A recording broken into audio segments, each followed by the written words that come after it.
Before I start to talk about Pakistan, it's pretty hard to not think about the fact that today's September 12th, which obviously means that yesterday was September 11th. And I wanted to just take a moment of silence, just a few seconds, for the people that died here on September 11th, victims ultimately of religious intolerance, people who wanted to have their own way. And if we could just, as brothers and sisters, if we could just take a moment to remember them.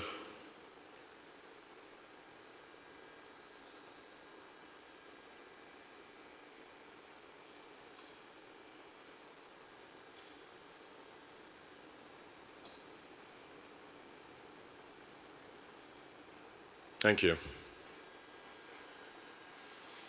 So our brothers and sisters in Pakistan are under attack,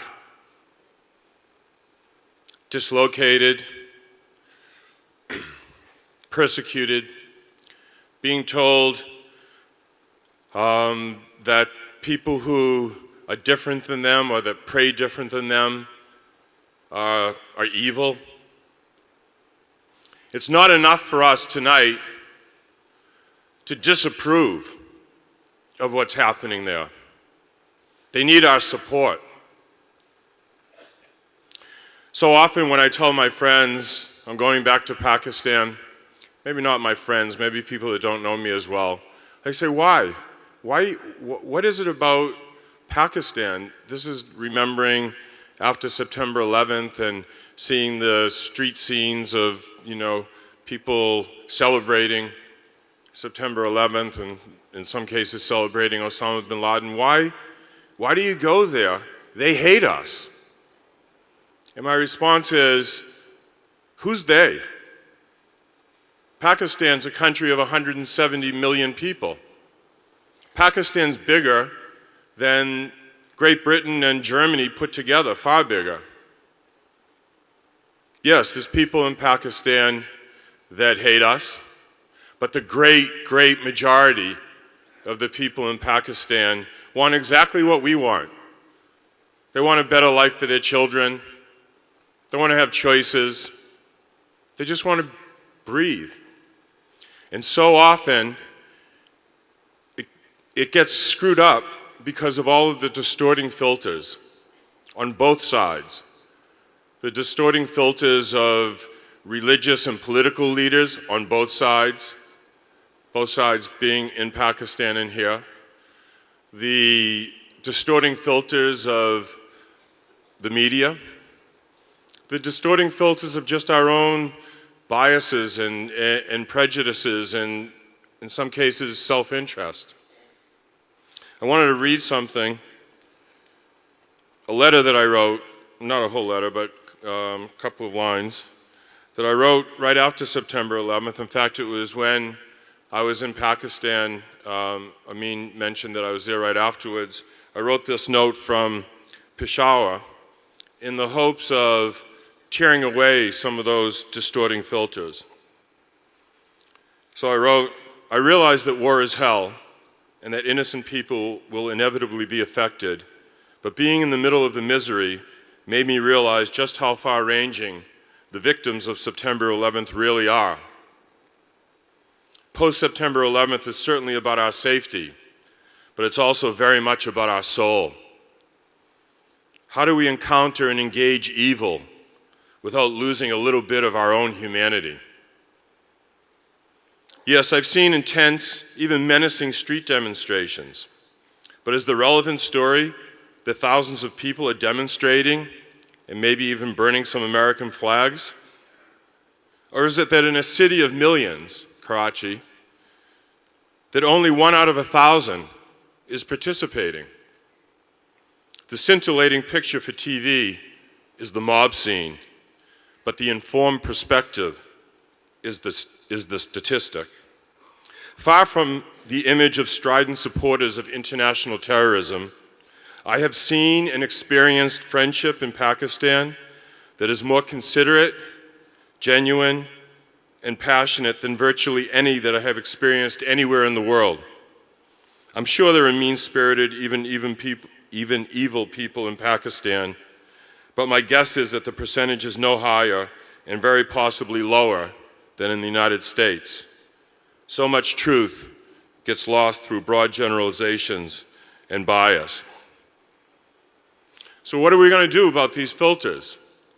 Again, it's not enough to just disapprove.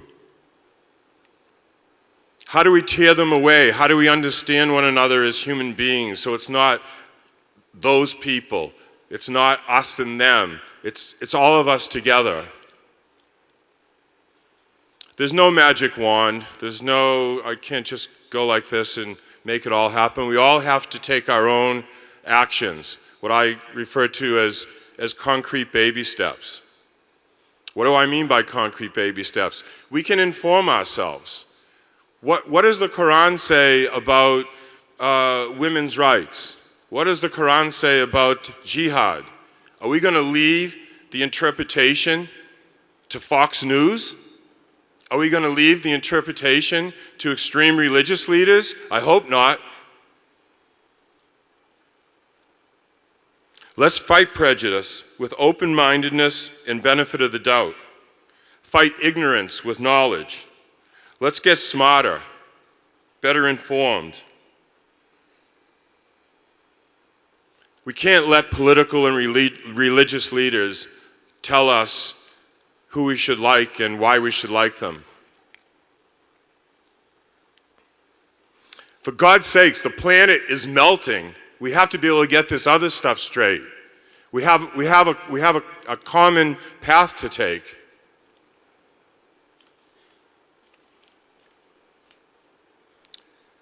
One of the things that I thought would be helpful tonight in tearing away filters is having a look at some of the photographs that Amin was referring to. These are photographs that I've taken of children. These children they live in refugee camps. They live in alleyways. They live in remote villages. They're some of the most anonymous humans in the world. And yet tonight, they're here in the General Assembly Hall of the United Nations. The idea of these photographs is that when you look into their eyes, you see possibilities, you see strength, and you see hope. Not in all of them, but in many of them. And hope isn't just nice. Hope is a game changer. Hope is something that people need, the fuel that they need to move forward. A light, no matter how small, at the end of the tunnel to follow. So the photographs that you'll see right now are applied to a song called Invisible Sun. Invisible Sun is about hope and the power of hope. And it was written by my great friend Sting and performed by the Police. These are the kids of Pakistan and of the Afghan refugee camps.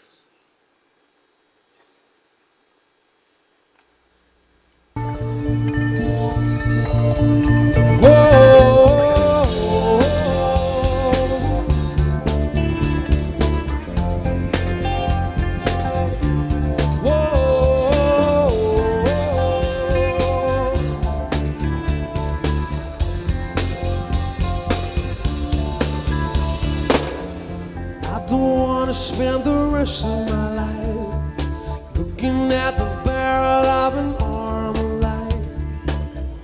I don't want to spend the rest of my days keeping out of trouble like a soldier said.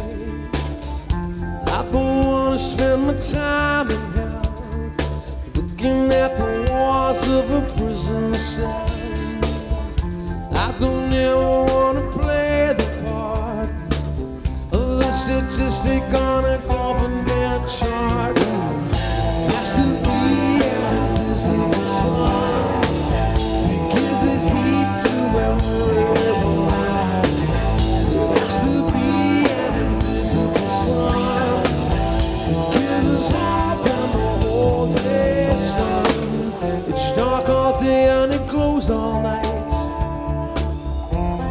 smoke and a settling light. I face the day with my head caved in, looking like something that the cat brought in. There has to be an invisible sun, gives his heat to my world.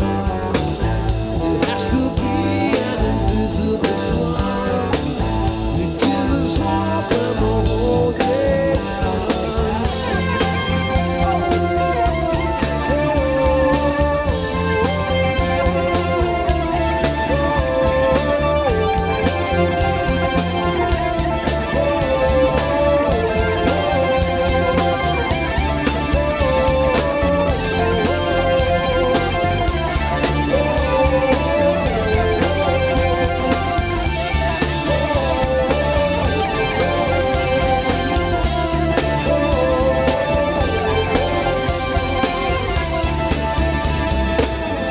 And they're only gonna change this place by killing everybody in the human race.